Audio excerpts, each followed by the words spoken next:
Hello, it's Laura, and I've had my first request, so that's what this video is going to be doing. It's going to be answering my first request, and it was a comment on my first video, and well, I've only got one other video, and it was basically saying, it was a girl saying that what to do when you feel like giving up, when you just don't want to deal with it anymore, you want to give up, you find it too difficult, and she asked how I dealt with it and how you can work through it.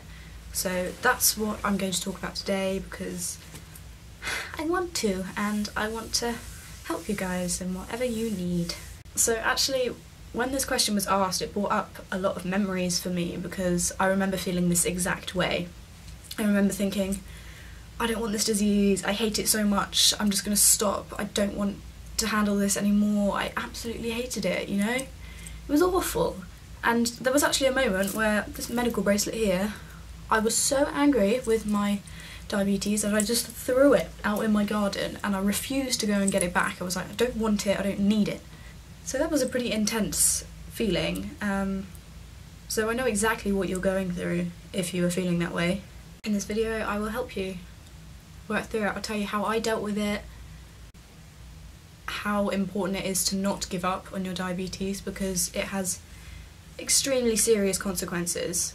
So the first thing that I want to cover is that it's very important to listen to what your doctors have to say. A lot of people have problems with their doctors, they don't want to listen to what they say, they don't want to take in what they say. If they say to you that you need to change your diet, if they say to you that you need to increase your insulin dose, you need to test your sugars more regularly, then listen to them.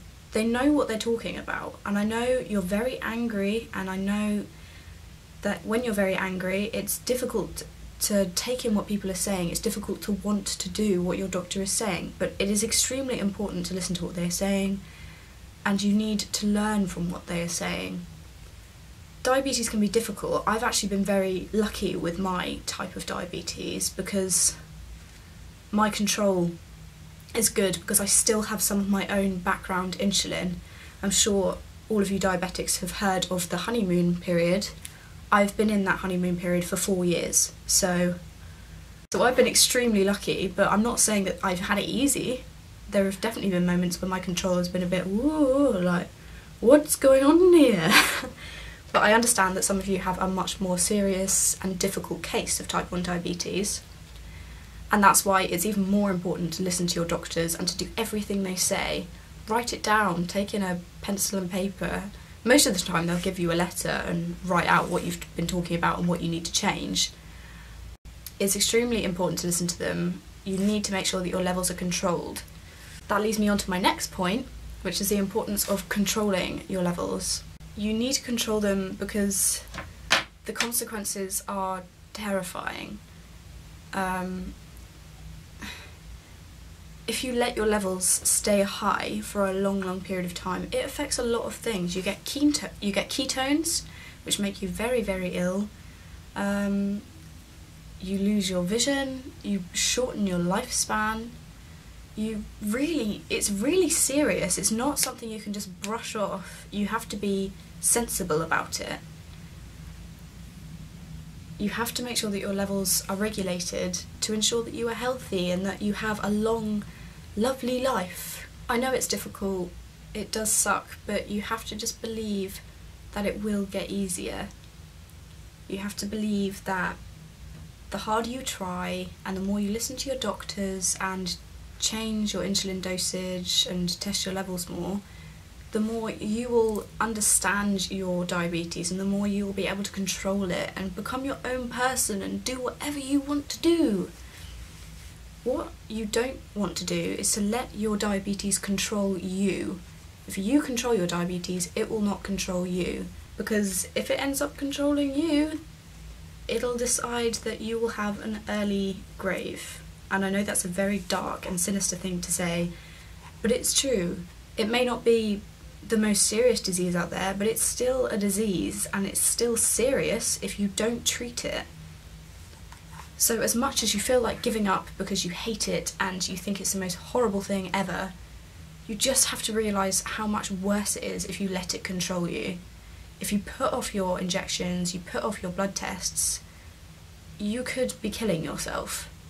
I know that's terrifying, but it's true. Right, the last thing I want to talk about is how I myself dealt with this feeling and realised how important it was to control my levels. I think there was a story that my doctor told me which really, really put things into perspective. There was a girl who decided to stop doing her injections, decided she didn't want anything to do with it, and she lied about her sugar levels. She actually got her friends to test their bloods on the level, so it looked like her blood sugars were fantastic, but really it was her friends. And she wrote them down all perfectly. Her mum believed everything she was saying. And every time they did the HbA1c, which is basically a massive blood test where they test your average sugar level for the last 3 months, when the doctor saw that it was really high each time, they kept saying to the mother, you need to realise that your daughter is lying and that her levels are dangerously high. And her mum was like, no, I trust my daughter. I know exactly what she's going through. I know that she's not lying to me. And a month later, that girl died. She died because her levels were at a fatal level. They were scarily high. You just don't want to let yourself get to that stage. You really don't, because you will regret it. And there's not a lot you can do about it when you're dead, is there? So once I got told that story, it really moved me. It really made me think, oh my god, this is serious. If I don't handle my disease, then I could end up killing myself. It was a terrifying story, and it's changed me ever since. And don't get me wrong, there have still been moments where I just think, oh, I just want to eat ice cream and not even think about it, or I just want to eat some sweets, I just want to eat some chocolate and not have to worry about my sugar levels. I get that all the time. I just want to eat donuts, I want to eat the most sugary things ever. But you have to realise that you just can't just go on a whim and binge on sweets, and I know it sucks, but I would much rather live and avoid sugary things than eat the sugary things I'm craving and kill myself. And you don't even need to completely avoid sugar, as long as you have it in small doses and you have it with your meal, which has some kind of long-lasting carbohydrate in it. So if you have, you know, your roast dinner that's got some potatoes in it, you can have some chocolate after that. You can just involve it in your meal time, because then at least you've got the long-lasting carbohydrate to slow down your sugar intake, so it doesn't suddenly go whoop. It keeps at a safe level. So you can have it in little bits. And I actually got told, because I was diagnosed around Easter time, which was really hard because obviously everyone was getting their Easter eggs, and I was like, oh, I can't eat any chocolate. But you can, and my doctor actually said to me the best way to do it is to keep your Easter egg in the fridge and to let it go really, really cold, so that when you snap off your little bits of Easter egg that you have with your meal, just let it melt in your mouth and you can really, really taste the flavour. I've never enjoyed chocolate so much in my life. The one thing I would say that you probably should avoid diabetic chocolate.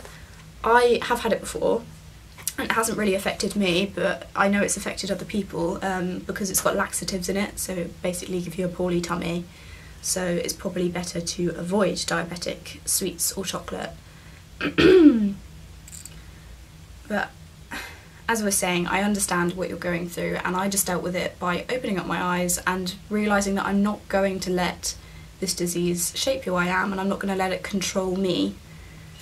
I'm not going to let it make me unhealthy, and you just need to be smart about it and sensible about it, and just keep trying. Believe that it will get easier.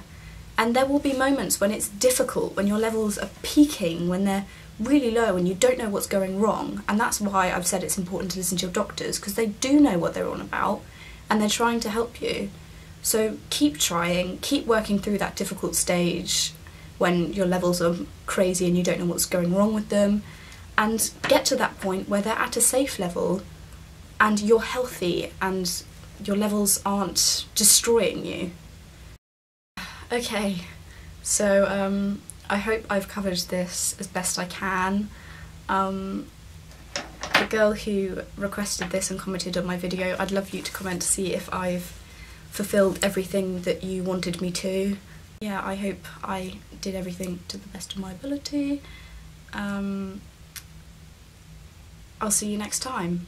If you like this video, please give it a thumbs up and subscribe if you want to see updates of my uploads and you want to see more of this face. Yeah, next video I am actually starting a new series, so that's exciting. So I'll let you get all excited for that. Alright, one more thing. If you want to check out my blog, it is in the description box. So that's just basically a written form of these videos, really. So if you prefer to read blogs, then check that out. I'll put it in the description box. Alright, bye bye!